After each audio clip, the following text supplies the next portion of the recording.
Delta 病毒。首项症状不是咳嗽。咳嗽、发烧过去被视为新冠肺炎的主要症状，不过目前最令人害怕的 Delta 变种病毒，首要症状变了。英国研究指出 ，Delta 的新5大症状，排第一的竟然是头痛，而原本被视为指标症状的咳嗽只排在第5。由于症状表现跟过去很不一样，不得不说这变种病毒似乎又变得更狡猾了。根据 Business Insider 报道，英国研究指出，近来在多国引起大规模流行的 Delta 变异株，和去年来自武汉的新冠病毒，症状表现很不一样。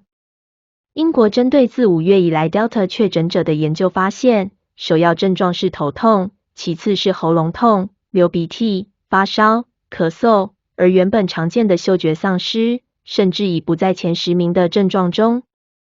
英国最新研究显示，在接种1剂疫苗后 ，Delta 的症状依序为头痛、流鼻涕、喉咙痛、打喷嚏、持续咳嗽；接种2剂疫苗后的症状依序为头痛、流鼻涕、打喷嚏、喉咙痛及其他。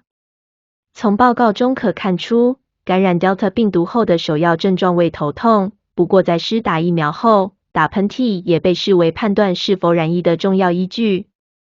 面对这一波来势汹汹的 Delta 变种病毒，专家建议考虑范围更大的筛检，在人员流动管制方面，则要开始规划更大范围、更长时间的管制做法，任何可能性都不能排除。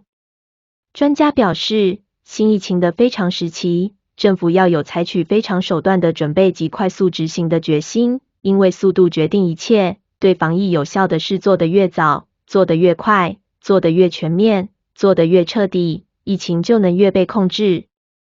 健康生活编辑部